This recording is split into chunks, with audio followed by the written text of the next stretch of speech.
Watching the Harry Potter movies is like stepping into a world of pure magic. But behind the scenes, bringing this enchantment to life wasn't always so easy. What unexpected allergy did Daniel Radcliffe develop on set? What painful process did Tom Felton endure to become Malfoy? And what surprising detail was part of Voldemort's costume? Let's find out. Harry Potter. When it comes to character looks, no one's appearance matters more than Harry's. So the creators did their best to stay true to the books. Harry had a thin face, knobbly knees, black hair and bright green eyes. Now, maybe the exact shade of dark hair isn't a deal breaker, but those green eyes, Potterheads definitely noticed. Turns out this wasn't just a random decision. Daniel Radcliffe's eyes are actually blue, so to match the books, he wore green contacts for the first day of filming. But surprise, he turned out to be allergic. His eyes were red and swollen, and we had to take them out. We thought we may add that green digitally, though ultimately we decided not to because it felt artificial. And that was just one of the challenges in bringing Harry to life. Filming The Goblet of Fire came with another huge obstacle, those intense underwater scenes. Radcliffe spent hours filming in a massive tank for 6 weeks. We had to train Dan Radcliffe to swim underwater, and Dan had to perform while holding his breath effectively. Oh, and let's not forget the gillyweed transformation.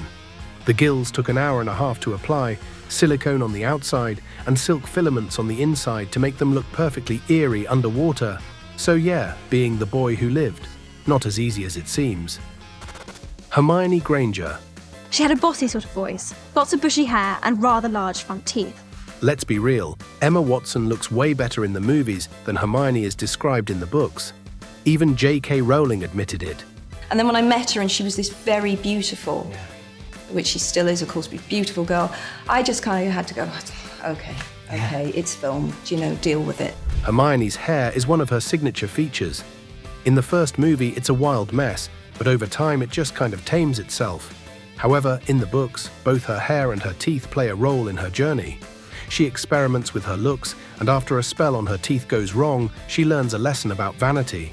So to make Emma look more like the book Hermione, director Chris Columbus actually tried giving her fake teeth. I'm having a teeth test at the moment. What test?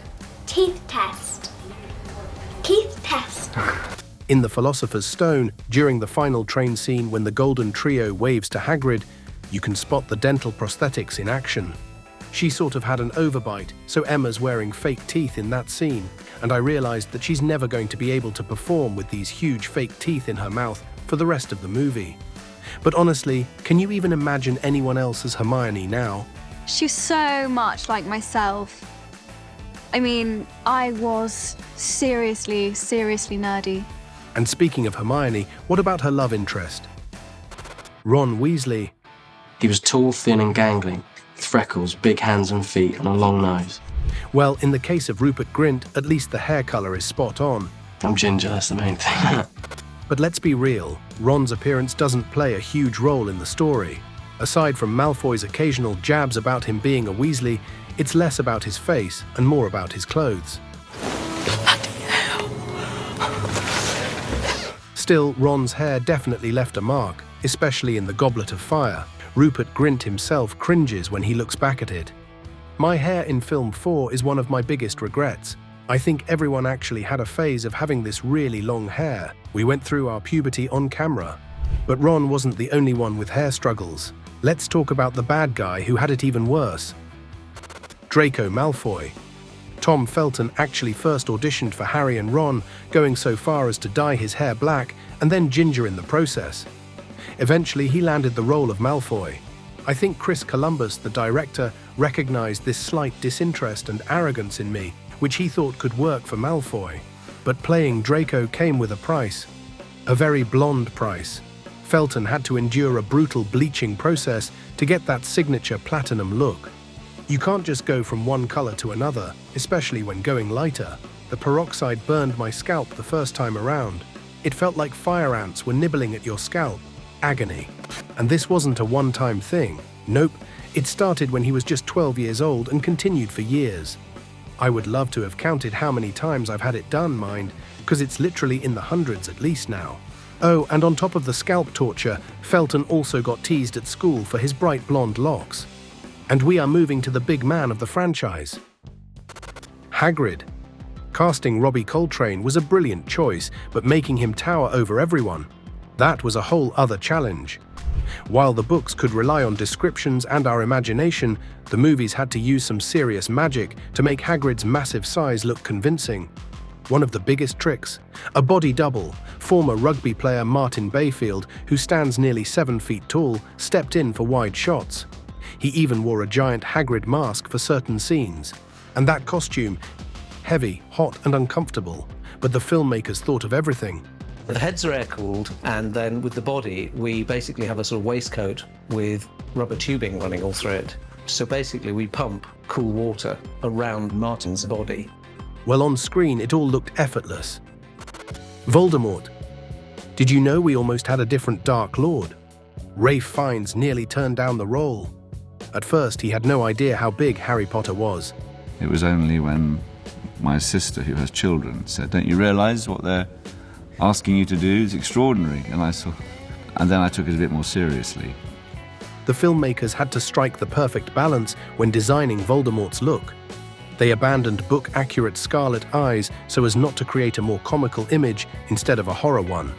Of all his eerie features, his nose is the most famous, and it was completely CGI. So I was covered in coloured dots, and then I had to sit in front of cameras and every angle recorded, and then for the digital expert. The rest, all practical effects. It took a team of 3 nearly 2 hours to transform Fiennes into the Dark Lord. His makeup included eyebrow blockers, darkened eyes, and layers of vein transfers, plus fake teeth and fingernails. Even his wand got a sinister upgrade. It has a hook on it, so it can hook. I can hold my hand like that. But the funniest part, underneath all the layers of prosthetics and villainous grandeur, Fiennes wasn't quite as intimidating as his on-screen counterpart. I had to wear tights under the robes. The tights would work their way down, so the gusset of the tight would be around my knees. His unexpected solution, a garter belt. Yes, the Dark Lord himself suspended his tights from his underwear. I did sometimes remember teasing the crew or the stunt team by provocatively lifting my skirt. So who would have thought that Voldemort is a goof off screen? Albus Dumbledore. Richard Harris brought the wise and kind Hogwarts headmaster to life in the first 2 films. Let the feast begin. His calm demeanor and soft-spoken wisdom made him the most book-accurate Dumbledore, but sadly, due to his declining health, he couldn't continue the role and passed away in 2002. Michael Gambon had some big wizard boots to fill, but he wasn't about to just copy Harris. In fact, he never even read the books. His version of Dumbledore was a bit gruffer, ditching the pointed hat for a tasseled one and swapping the heavy robes for something more practical. And while Albus himself didn't need much makeup, his brother Aberforth was a different story. The makeup, I think, on Ciarán, it's the best makeup that's ever been done on any of the films. Ciarán Hinds had to undergo serious prosthetic magic to look related to Gambon's Dumbledore. The team recreated Michael's forehead, nose, and even those legendary eyebrows. Each individual hair was carefully placed. Did they nail it? Let us know in the comments, and don't forget to check out our other Harry Potter videos. Thanks for watching.